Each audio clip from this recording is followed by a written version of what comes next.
So good morning, everyone, or good evening, depending on your time zones, and welcome to today's SNAPP seminar. So before I begin, as always, please mute your audio and if possible, keep your videos on. The slides are available on the SNAPP website, and I'll also copy the link to the chat box. Please feel free to type questions in the chat box. There will be short pauses during the talk when you can unmute yourself and ask questions directly to the speaker. And then there will be a longer Q&A at the end of the talk. So today we are excited to have Professor Balaji Prabhakar from Stanford. Balaji is a VMware Founders Professor of Computer Science, Electrical Engineering, and by courtesy in the Graduate School of Business at Stanford. His research interests are in computer networks, notably data centers and cloud computing.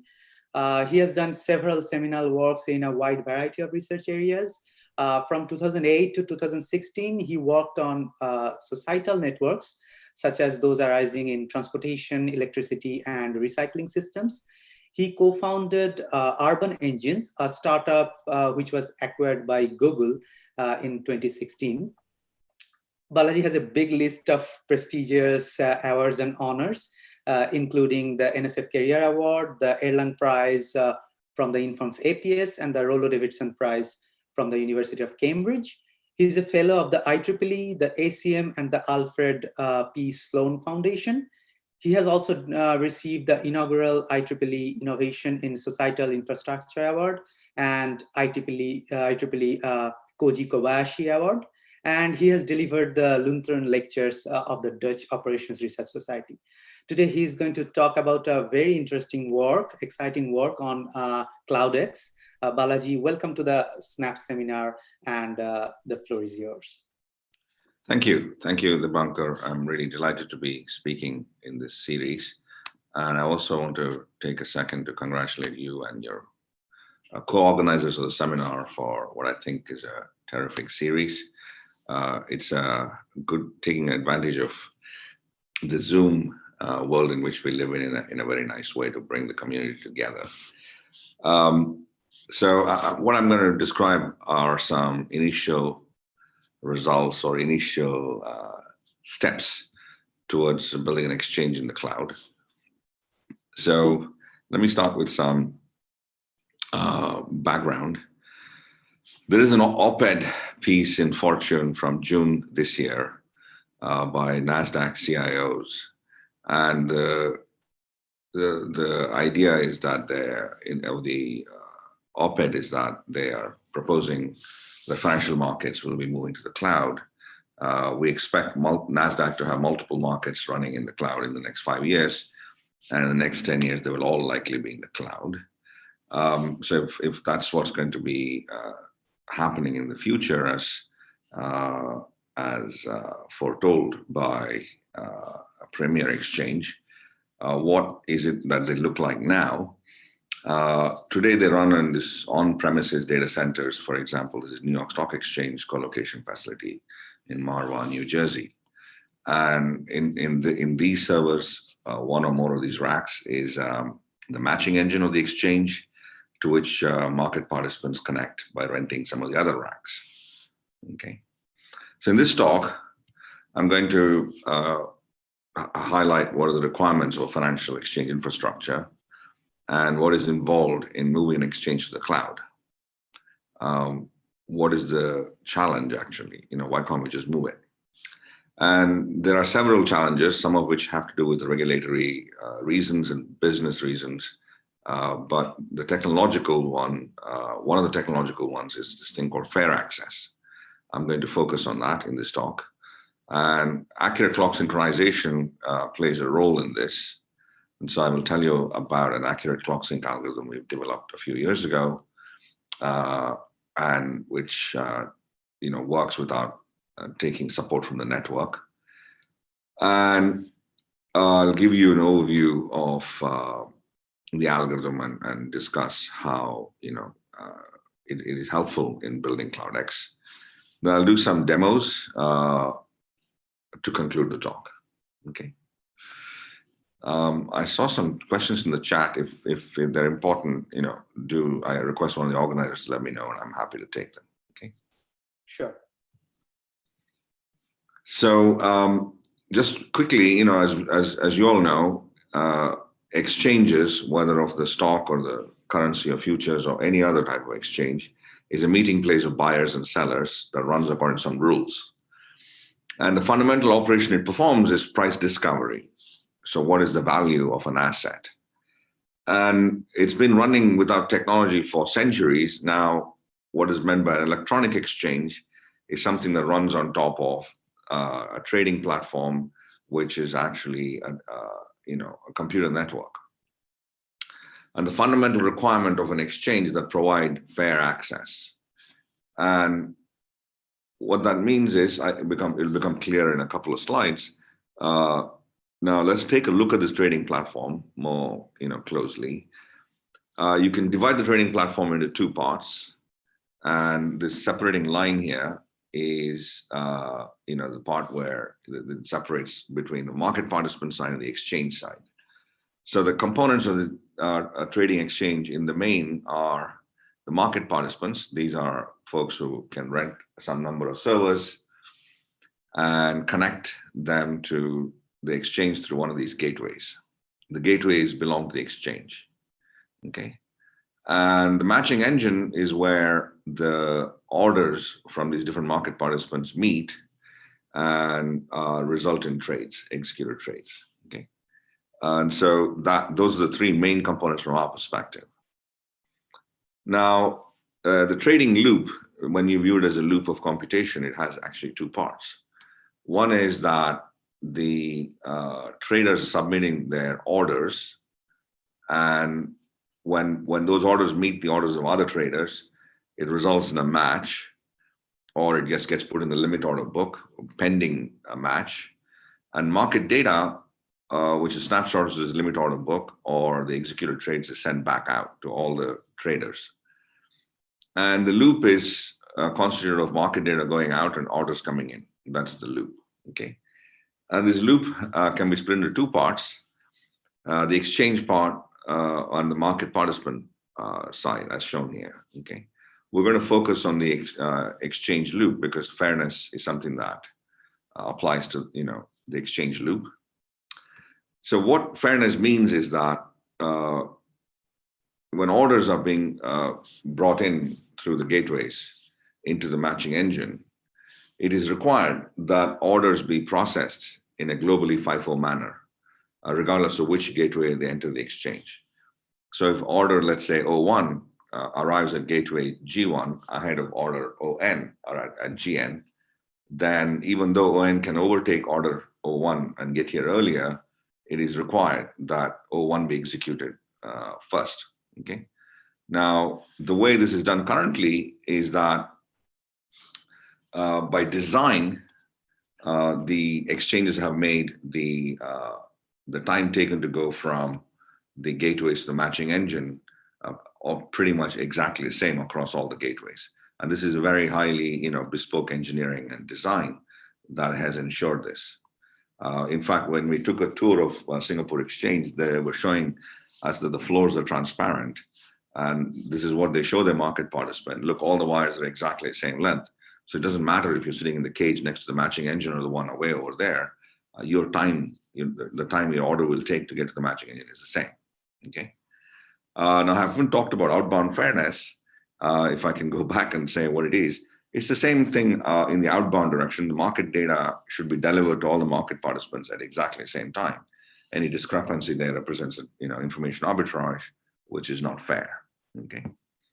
And currently, the outbound direction is guaranteed by multicasting because there's a network which is equidistant on the inbound. It's likely to be equidistant in the outbound, okay?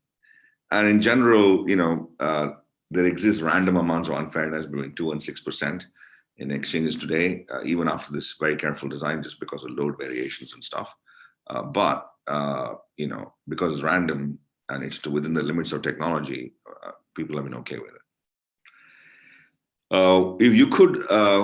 If you had accurate clocks, a method for synchronizing clocks accurately, you could make the current exchange fair, but also help the movement to the cloud. Okay, so for example, if we could synchronize the clocks of the gateway nodes, accurately mutually to some reference clock, let's say the matching engine's clock, then you can see how, on the inbound direction, you can timestamp the orders when they cross the gateways. And should they arrive out of order at the matching engine, we can use a resequencing buffer to put them back in order. Conversely, for outbound market data, you could timestamp it at the matching engine and release it. And when they arrive at the gateways, you can put them in hold and release buffers and release them simultaneously to the market participants. Okay. Now, this method not only works in current data centers, but it makes it very easy to move the exchange to the cloud. Because in the cloud, you cannot guarantee, because everybody's got some virtual machines, you can't guarantee that any equidistance of any gateway to matching engine. So in other words, gateways, each gateway may be in some virtual machine in some rack, and quite different at distance from another gateway to the matching engine. Okay, but you can equal. Hey, Balaji, yeah. Can I ask a quick question, Balaji?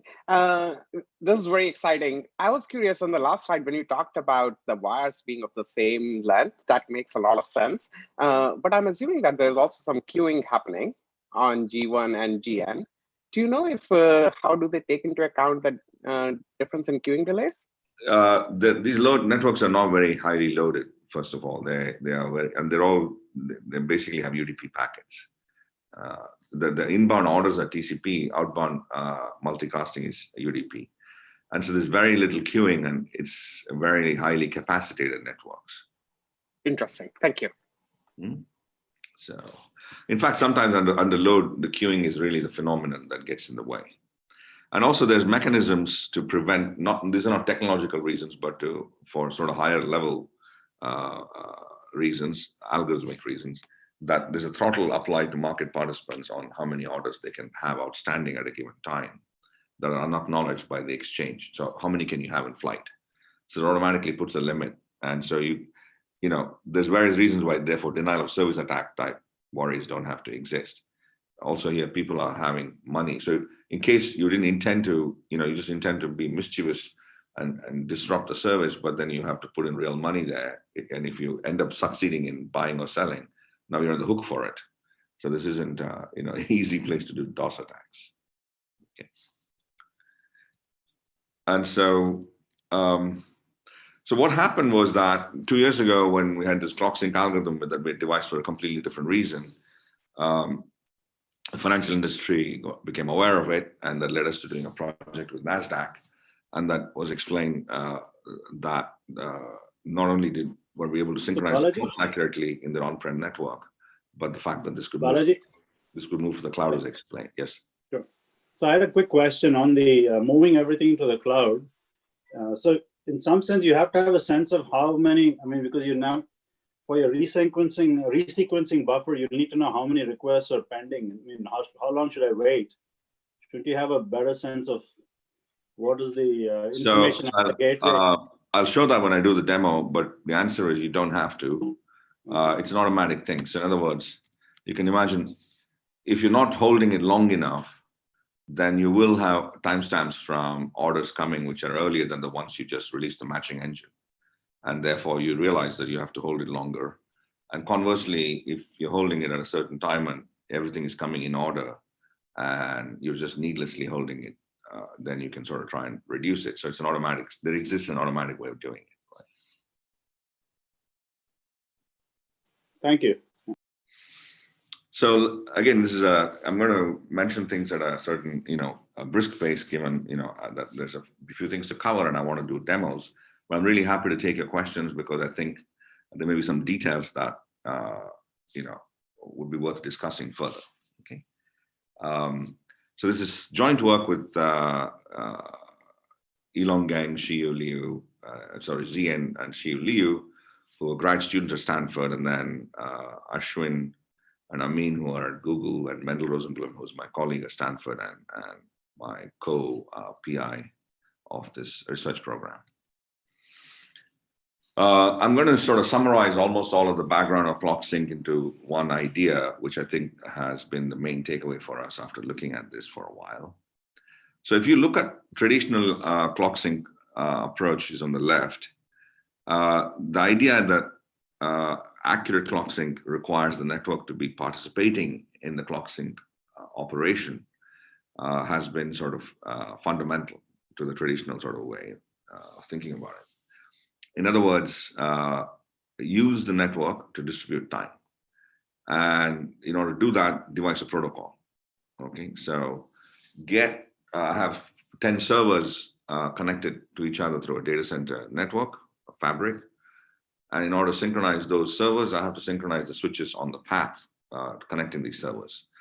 And either the synchronization is explicit or implicit in that. In the case of the precision time protocol, the switches are required to not necessarily sync their clocks.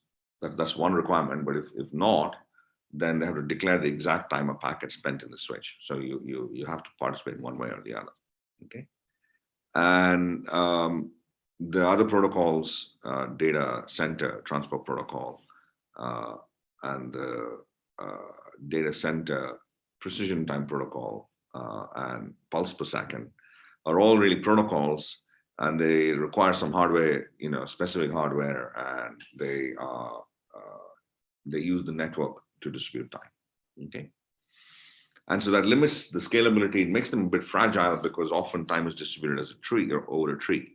So you go from the reference node, which carries the reference time, to all the other nodes on a tree. And if this tree severs at any branch, then you have a split network. And often that happens because links are fragile, or the line cards just give up once in a while. So more likely that links on Ethernet you have to synchronize both ends of the link to transmit, and that often can go on the blink for a bit and come back. Again, that can hurt. Whereas the way we were looking at this, again, this is sort of the way we started. It wasn't like we set out to do this particularly this way. Is that we unbundled it from the hardware and bundled it with the applications. So in my 10 server example, in servers or virtual machines or even Kubernetes pods, it is only required to synchronize those 10 nodes. The network connecting them don't have to be synchronized, don't have to be involved, doesn't have to be involved in this. Okay. And so this allows you to have different time zones for different apps, different time domains. It allows you to limit the scope of what the algorithm or system needs to do to just that which you're concerned with. But of course, that can be 5,000 nodes. It's not a problem. We synchronize that size nodes over, for example, 24 regions of Google Cloud in the world, and it'll work. So large size, large distances. And so that's really, a summary high-level way of looking at it. Let's take somewhat of a quick look at clocks, because it's not something that we encounter, at this level of detail, even though they pervade our lives. So first thing is to know that clocks have resonant frequencies. They're quartz clocks typically, and the quartz is cut as a tuning fork, and then it really converts. It's a piezoelectric material, so it converts electric energy to mechanical and vice versa. And this picture here is showing you clocks have different resonant frequencies. So on the left of this line over here, the clock is being controlled by applying frequency corrections. And the control is stopped over here. And this clock does what looks like a zero mean drift around the resonant frequency, or the frequency of the reference node. Okay. So this is 0 nanoseconds, 500 nanoseconds, 1 microsecond, and so on. And so now on the right, of course, when you do the same thing to a different clock, that clock just starts drifting away. So against the reference clock, this clock is ticking slower and slower and slower. Okay, it's falling behind. And it's just that these two clocks have different resonant frequencies. And another thing that can affect is temperature and also vibration, because again, quartz is piezoelectric. So the figure here is from our building. The AC cycle is shown here, 3 a.m. to 8 p.m. and the AC is shut off, comes back at 3 a.m. and then again, 8 p.m. it shuts off. So you get this diurnal cycle of heating and cooling. Now, this is what you're looking at here is the frequency correction again. So different amounts of correction are applied to maintain the clock at a certain, like in this case, 0 to 20 nanoseconds of the reference node, okay? And if you zoom into the 6 a.m. to 9 a.m. time, not only do you see the daily cycle of the AC, but you actually see the 15-minute power cycle of the AC. As you know, air conditioners cool the room down to lower than a desired temperature, and then turn off, and then when a room heats back up to some upper threshold, they bring it back down. Okay, and so you can actually see that. Okay, and so in this sort of way, an accurate clock sync system actually is a very fine-grained measurement system, even of background phenomena. And so that's another thing that lifts. If you're at the level of the hardware, you will never see these things. But if you're in user space, this becomes kind of apparent.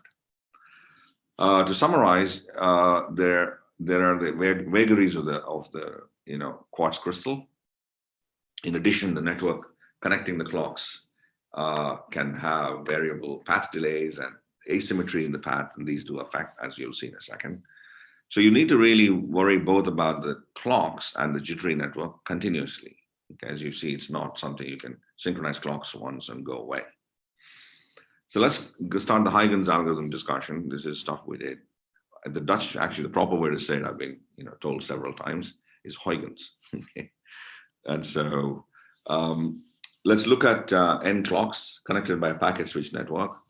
And the problem is that we're going to synchronize them as accurately as possible to one of them. Okay, to one of them is picked as a reference node, and then all the others are synchronized to that. Okay, basically we're looking for mutual synchronization. And we're going to introduce this thing called a probe mesh, which is each clock randomly picks a constant number, say 5 of other clocks to probe, and the probes are acknowledged. Each probe or act carries a transmit time and a receive time from the respective sending and receiving nodes. And discussions of the probing overhead and the bandwidth, and CPU overhead are all in the paper. I'm going to just say that they're minimal.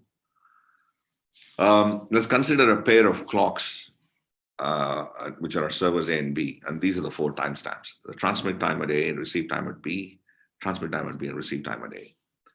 The times of these servers are faulty against the actual time on the wall. The discrepancy of the clock at A and B are different and unknown. Okay, and so if you can sort of just write down this basic equation, namely that the actual receive time equals the actual transmit time plus the delay incurred in going from sender to receiver, then this equation with the corrections applied is in symbols the same thing as above.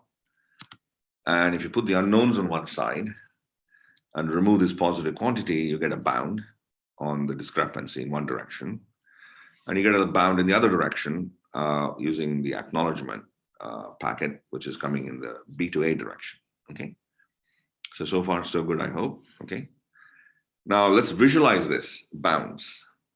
So here are the blue dots and the green dots are respectively upper bounds and the lower bounds. And what you're seeing is 2 clocks A and B, and as A says the time is 0 seconds to 2 seconds, as A marks the time on the x-axis.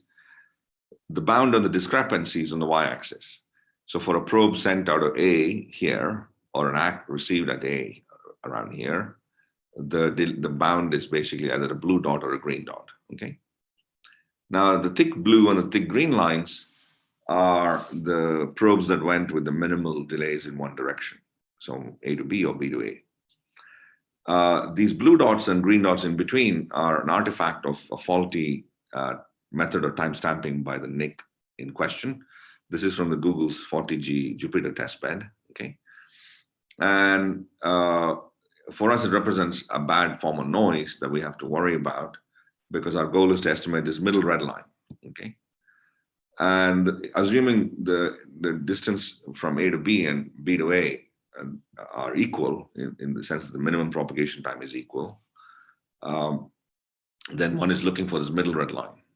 Because if you can find it, then you can determine what is the offset. So if the time at A is 0, according to the intercept of the middle red line on the y-axis, the time at B is minus 93.3 microseconds. And conversely, when the time at A is 2, at B it's 2, minus 96.6. And so you can see that the clock B is ticking slower than the clock A, and so it's falling behind gradually.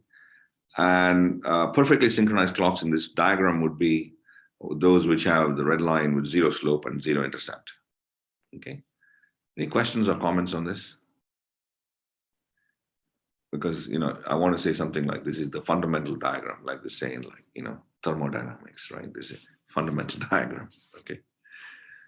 Balaji, the only interesting, this is very interesting. The only curious fact is I'm surprised that in Jupyter testbed, we are seeing such a small amount of propagation and queuing delays. So I'm curious if this experimental testbed was in isolation with other applications, or was it running with production workloads? Because I would have expected much larger queuing delays.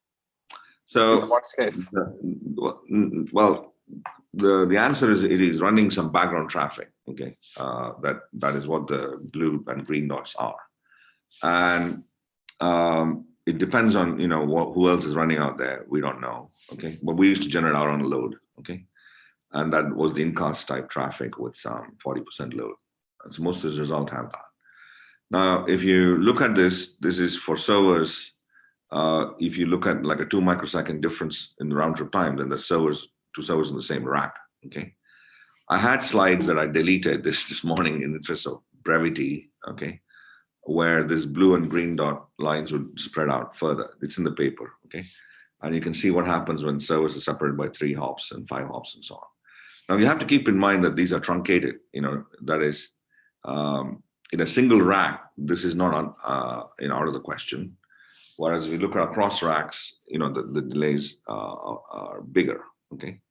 And so the thing is not so much that these are the delays, these are the bounds on the delays. This is a bound on the, discrepancy, which includes queuing and propagation time. But yeah, you're right. So the instantaneous delay can be larger, okay? And for that, you look at some of the other figures. So I'm assuming that for the algorithm, though, the variance matters probably more. No, you'll see why not, okay? I see. Okay, good. Because we really care only about this minimum time, okay? We don't really care about all the queuing. This is all stuff we're going to get out of the way, okay? So I mentioned that clocks can be ticking at different frequencies depending on temperature. Here's an example. When viewed over a minute, the relationship between the blue and green, and the slope doesn't have to be a line. It actually is a curve. And so the way we have to synchronize clocks is once every 2 seconds or 4 seconds, something small like that keeps the temperature effect under control. So let's go and try and find this middle red line. What are the steps? When you have labeled data, you immediately think of support vector machines, and I will tell you about the other two ideas, in a couple of slides. So let's look at support vector machines and try and find this middle red line by using a soft margin support vector machine. So if you just take it off the shelf, if you take the algorithm off the shelf and apply it, you'll get this. And this will synchronize clocks to about 300 to 400 nanoseconds already, okay, accuracy. But unfortunately, we can tell that it isn't actually doing too good a job. We could clearly do better. And the question is, is there an automatic way, of identifying these noisy timestamps that are, in this forbidden zone? I mean, there are points that are green points that are bigger than the greatest lower bound, and opposite thing for the blue guys. Clearly, this is just an artifact of the NIC's timestamping. So if you look at this, how do we identify packets with 0 queuing delays and no timestamp noise? Okay. You could consider this idea, which is let's send 2 probes. It's a little of this differential GPS or differential sort of sensing idea. So send 2 packets, and a probe is 2 packets. They're separated by some amount of time at the sender, for example, 10 microseconds. They could arrive at the receiver separated by more than that time, in which case we're going to reject that pair because there was one of the 2 packets suffered a delay, in this case, second packet. And the opposite case will reject again because the first packet got delayed at all, okay?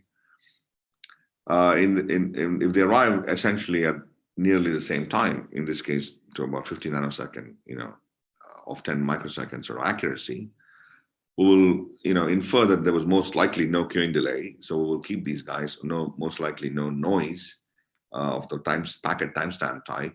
Otherwise, there wouldn't be there would be no noise anymore if we can carefully arrange for two packets to get the same value.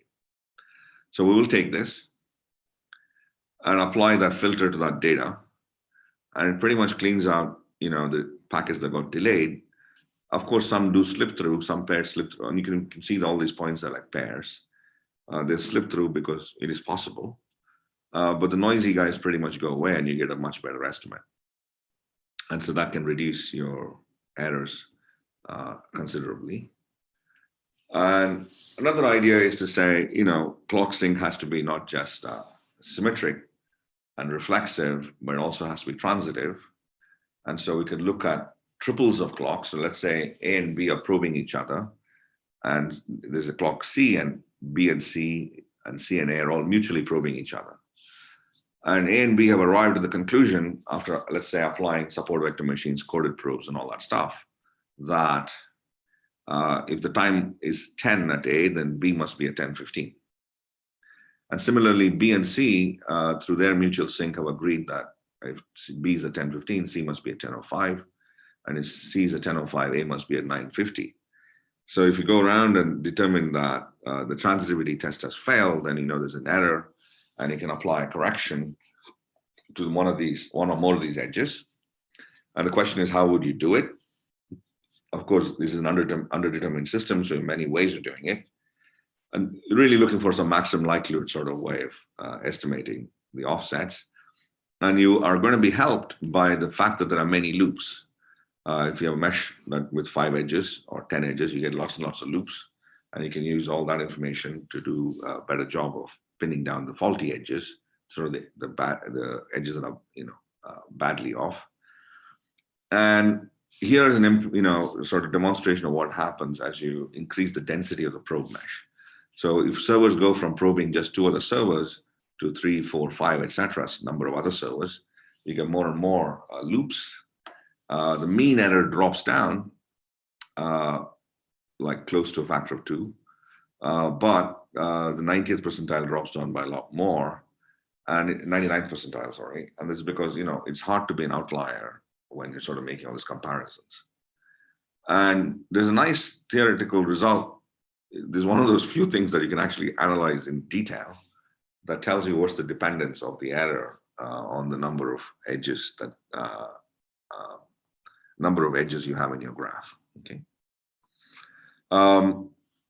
As I said, sorry, this is an autopilot. So as I said, I have to take this off.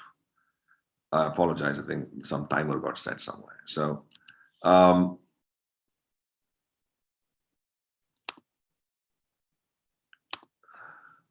so this was initially started with the Google's 40G testbed, and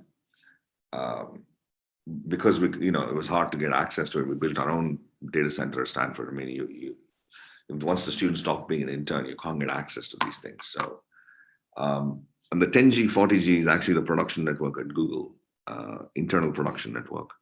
Well, I'll show you a demo on Google Cloud. And also many financial firms, including NASDAQ and Deutsche Börse and Singapore Exchange and others.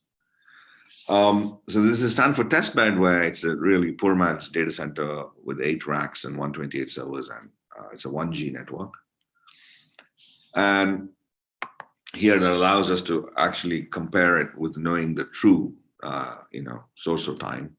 And so we took the network time protocol, and which is well known and widely used, and gave it the network interface card timestamps, so to keep the comparison fair. And as the load increased, NTP had worse mean error, but really the bigger thing is the 99th percentile. The variance gets large, but on the other hand, the Hyuns algorithm keeps it tight, especially because of this sort of, the loop-wise comparisons. And as you vary the load, you can see that 99th percentile remains fairly, well behaved, even at pretty high load. And if you go to the, Cloud Lab and other infrastructure available for research, these numbers are better. And in fact, for 2 reasons. One is This is a 1G network, so the serialization time of the packet itself matters. Whereas if you look at the 25G type networks at Cloud Lab, serialization time is so much smaller. So, queuing phenomena really don't affect how accurately. And I'm talking not about the real queuing, but even just the thick blue line, thick green line, they're prone to being affected by the serialization delay. Okay. So any questions or comments on this before I jump over to demos and stuff?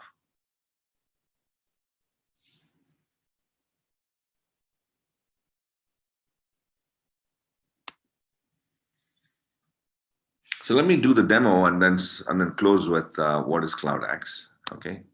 So I had some backup notes, and I'm going to, because I know that SNAPP has a bunch of informs folks and who do finance. So this may be actually something worth discussing. So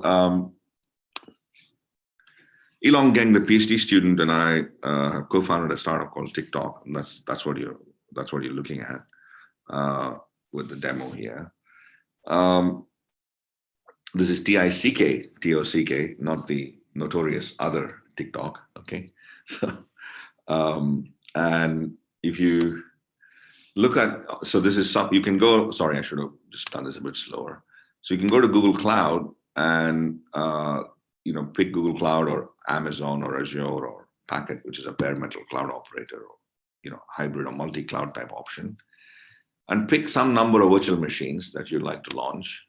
Okay. And some region of the cloud, one or more. So you could pick one or more regions, and you can decide whether you want the clocks to be free running, that is, no one's controlling them, or whether the cloud provider network time protocol is doing it, or the Hyuns algorithm, redone in the TikTok is what you're using. Okay. And if you look at that, I've just set up this thing before, beginning to speak. This is in Google Cloud on the West Coast. 60 virtual machines have been launched. And this is one of them chosen at random is the reference node. So you can see its offset is 0 nanoseconds with respect to itself. The red nodes are nodes that are running ahead. So this node is running 214 or 213.9 milliseconds ahead of the reference node. And this guy's running behind 195 milliseconds behind. So blues are behind, 100 milliseconds behind. The reds are ahead, 525 milliseconds ahead. Okay. And the way we know this is because in each of these nodes is probing some number, in this case, 5 of its neighbors, and who are hacking. So they're exchanging timestamps. And the nodes are doing the processing locally, and then the final step is applied by this coordinator node, and then it knows the offsets with respect to the reference clock. In fact, the reference clock itself is just another node in this probe mesh. It's not distinguished in any way, except that the coordinator knows that it is the reference. Okay, and the reference itself is sort of drifting according to NTP, so it's not controlled to some specific atomic clock or anything in this case. Everybody okay with this? So now, if we switch the algorithm on, that is from just observing what is the offset, where we can control the offset. So before we changed it, the median offset was 208 milliseconds, and the 90th percentile was 462 milliseconds. Now, when you start applying control on the clocks, you can see that quickly, you can, the clock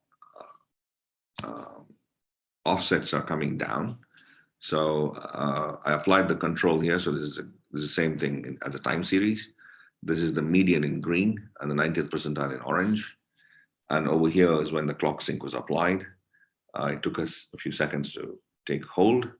And then now it's skewing the clocks, or what's called slewing the clocks, by applying frequency correction to bring them, to speed them up or slow them down, as the case may be, to bring them closer to the reference. And so you see here that there's still a couple of guys that have not yet reached there, but the median offset on the 90th percentile are going to be a few hundred nanoseconds.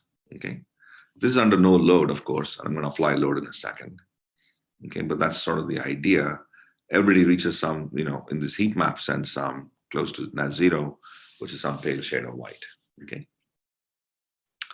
Let's go ahead and apply some load. So this is, I'm going to apply, let's say, about 40% or let's say 50% of load. So these instances on Google Cloud are throttled to 2 gigabit per second. So I'm applying 1 gigabit per second of load.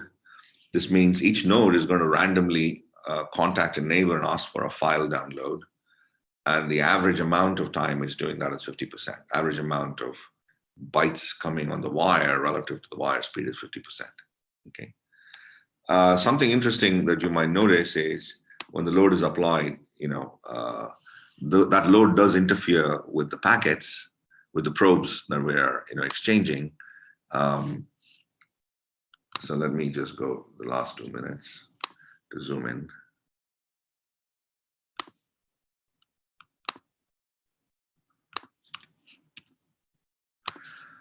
So I applied the load over here, and initially it had an effect on the accuracy of clock sync, but quickly, the system recovers, and you'll see that again it comes to, when it got bad, it wasn't the 90th percentile, it didn't get worse than 4 microseconds, which is pretty good for most software applications. Okay, and so something interesting in the cloud environment is that all the cloud operators run these VMs in power save mode.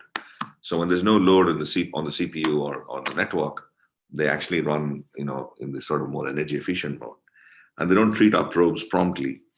So when you apply the load, often the numbers improve. Okay, so it's going to settle down to some pretty low value, and this is the 99th percentile and maximum.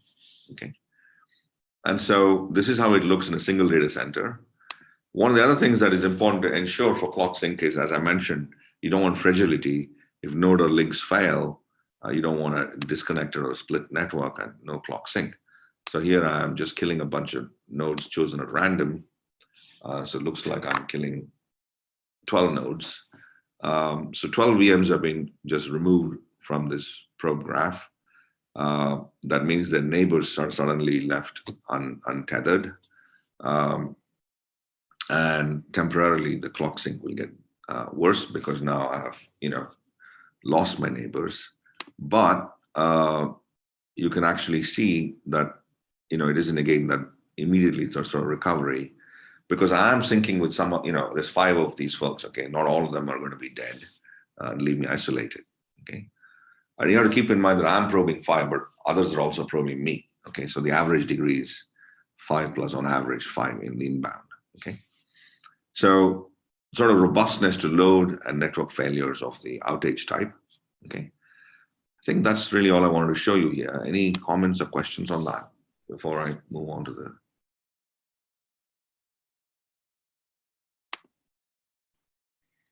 So how might this work at distance?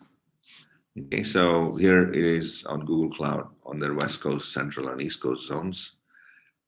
This time there are 65 clocks, and you can see the median. I've already set up the clock sync to be, done by the Hyuns algorithm. And at long distances, the errors, the maximum, the 90th percentile, 99th are in the order of a few microseconds. There are some interesting phenomena you can see here, like, for example, the reference clock in the central region. So I pick a node like this and look at a long distance edge like that, and sort of zoom out a bit. So, if I look at longer intervals of time, I might find these sort of variations in abrupt changes in one-way delay, minimum one-way delay.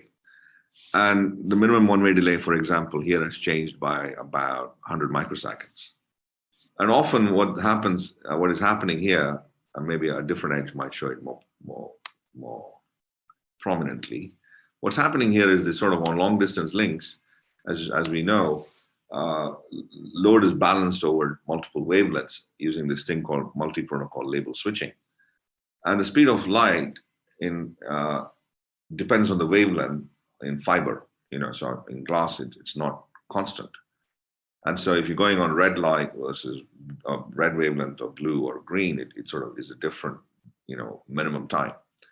And so this is one very interesting thing that hits long distance links, But really what's going on also is that, many folks will be using lease lines in the financial industry to synchronize their different sites. And often it's not obvious how well those long distance lines are doing. Okay. So now, to conclude, I promised to show you fairness in an exchange. So let's go look at that. So here's the financial exchange. These circles are market participants.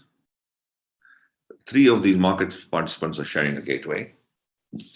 So the square nodes are gateways. Excuse me. And this green circle in the middle is the matching engine. Okay. So orders are being placed currently by these traders, totaling 70,000 transactions per second. And they're heading through these they're sort of coming in through these gateways to this matching engine. Currently, the clock sync protocol is the network time protocol, or NTP. Okay. And as it happens that very few of these guys are reddish and most are blue. What that means is these guys are slightly ahead of the reference node and these guys are behind the reference node, if you recall. You can actually see something interesting. So first, let me point out a few salient points, make salient a few points. That is, the out of order packets coming at the matching engine are 47,000 in total, of which, because the resequencing buffer isn't turned on, 47,000 remain out of order. Now, this number 47,000 is actually taken by faulty timestamps of these nodes, because the clock sync accuracy is about 141 microseconds in the median offset. Okay, so we can actually see here, this is 0. This is where the matching engine is. This is distance in time measured from the matching engine to each gateway. And afterwards, what is the median execution time of orders coming from that gateway? So in this picture, currently, you can already see unfairness. If you're sitting behind this gateway, your orders get executed very early. And whereas this guy is badly privileged, okay? Its executions are, done much, much later, okay? And so this is like a sort of visual way of understanding unfairness, okay? Of course, the clocks are not synchronized. Let's go ahead and see that. We'll synchronize the clocks. And what that'll tell us is what is the actual unfairness in this data center even after the clocks are synchronized. Because remember, this is somewhere on Google Cloud, and the virtual machines are not equidistant to the matching engine. Okay, so in a second, the clocks will get synchronized, and you actually can see this thing converging to the true unfairness. While this is happening, any questions or comments? Is this diagram clear?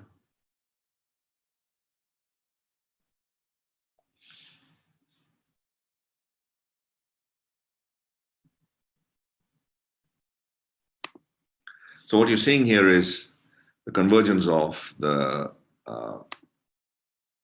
clock sync system. So these gateways are all going to get to within 100, 300 nanoseconds of the time of the matching engine, and therefore you will actually begin to see which of these gateways is truly close to the matching engine, which are distant, and by how much. Okay, so let's say that this is almost as fair as it's going to get. Of the 70,000 orders per second, only 20,000 in fact are actually out of sequence arriving at the matching engine. And you can see here that this is roughly the unfairness. Just a few, maybe 10 microseconds or so, okay? This guy's ahead and this guy's behind. And you might be wondering, well, is 10 microseconds really worth crying about? The answer is yes, because many of these guys are the tick-to-trade latency, the speed at which these traders are flipping back the orders these days is in the 25 to 35 nanoseconds level. So if you get the information just even less than 15, let's say anything less than 10, more than 10 nanoseconds is going to be a disadvantage. Maybe even that is a disadvantage already. Okay, in the on-prem data centers that are out there currently. So now to see let's make it fair by turning on the resequencing buffer. And so now what we are hoping to see is that these the check marks line up, okay, as they're doing here, okay. So we're sort of incurring some extra resequencing delay. This delay can be shrunk, but we're actually making the execution fair, okay. So of the 70,000 orders per second that are coming, 20,000 are out of order, and all but 66 or 50 or some random number in that order remain out of order when they're executed. So again, fairness, as we know, is a matter of degree. There's still bound to be some stragglers that we're not going to wait for, but that's the order in which you can sync it. And so the clock sync accuracy is in the kind of sub 100 range for median offset nanoseconds. So with that, let me stop and take questions. Let's thank Balaji.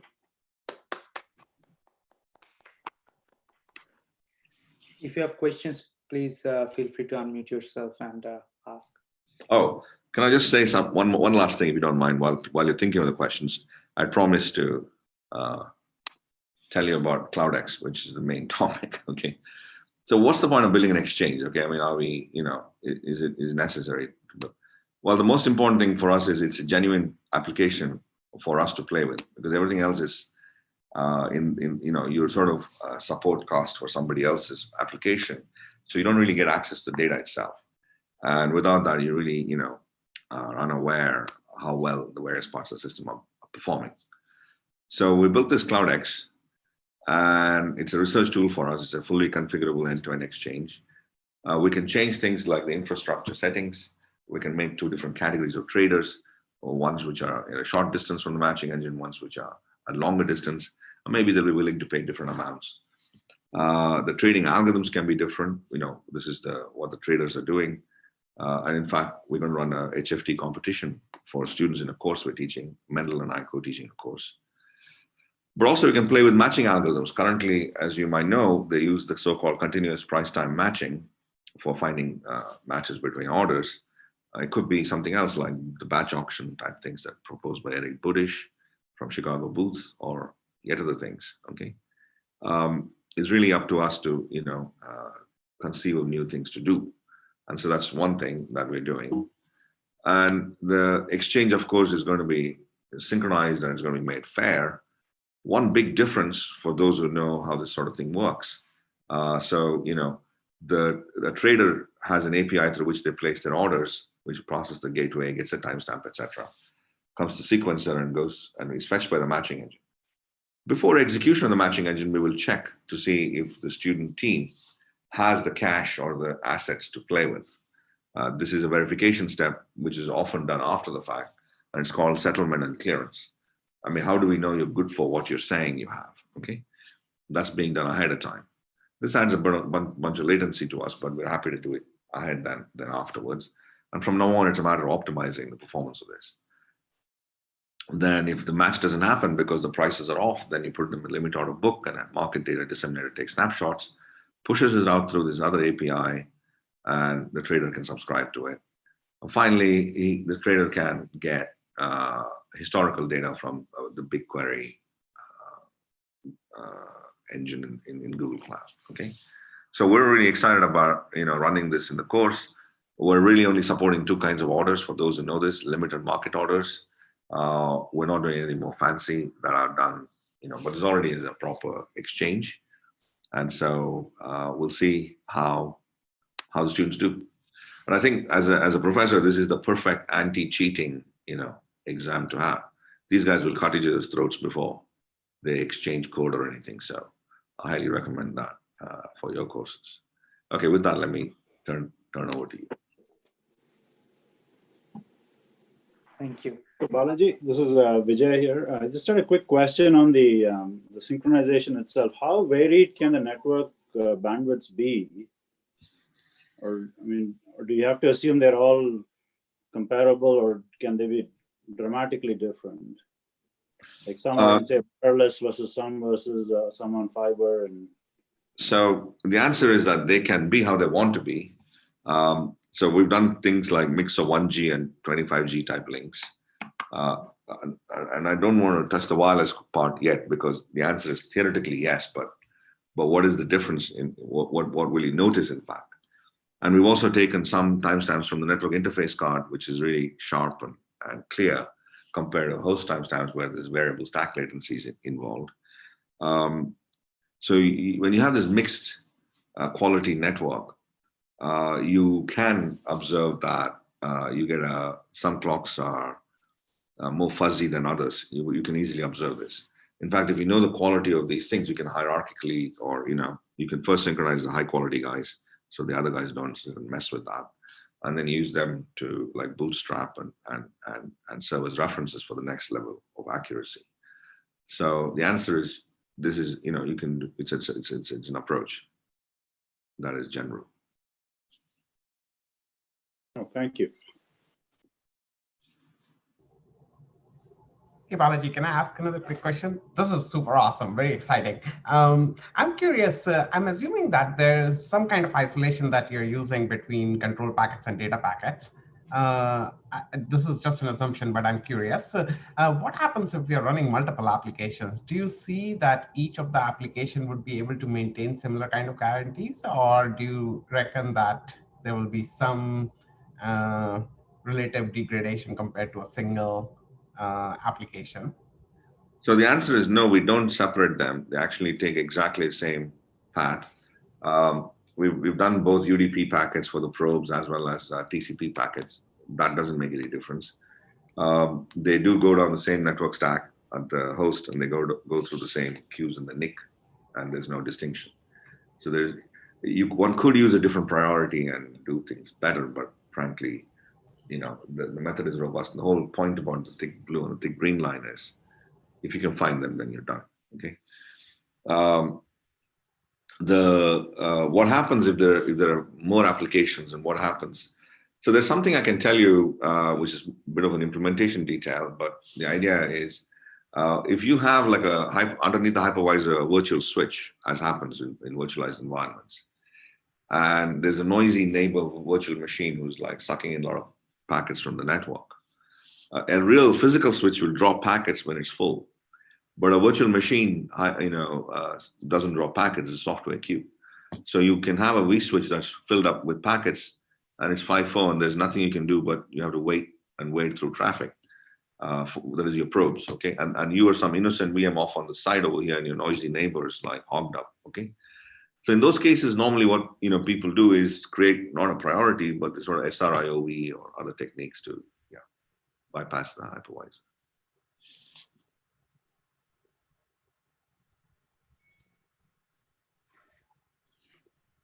It would be fantastic, Balaji, to look at, I understand the interest in CloudEx. I think this could have very, very interesting applications, both in, classical consensus algorithms as well as in databases.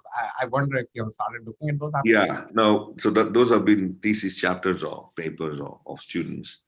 We realize the same thing, that so what Rachit is talking about is the fact that distributed systems and networking have been sort of developed, packet switch networking has developed under a timeless or clockless paradigm. But what if you have clocks available? What part of your life can get much easier? And so many algorithms for consensus, like databases have to have the same view, and distributed ledgers have to know exactly what is the order in which I'm going to put these transactions at these different nodes. And they're called event ordering systems. And those sort of things have been around and mostly pass messages. But if you have accurate clocks, and timestamps can be relied upon to do event ordering, you can get a tremendous speed up. Yes, that's happened. Just one thing I wanted to say on, I know several people here are from the informed applied probability community. If you have interest in limit order book reconstruction or one of those sort of cool things that I keep hearing about, build a book, it all sounds like, now I've become familiar with what that is, but the experts out there who actually want to, submit your own cool algorithm for doing that in CloudEx, and we'd be interested in hearing from you, okay? Or just want to collaborate or something, we'd be happy to. And you're looking for a market simulator, well, we have one, okay?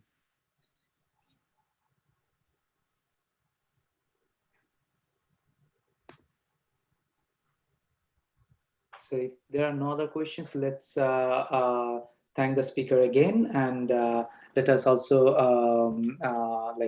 stop the YouTube live session, but we can hang around a bit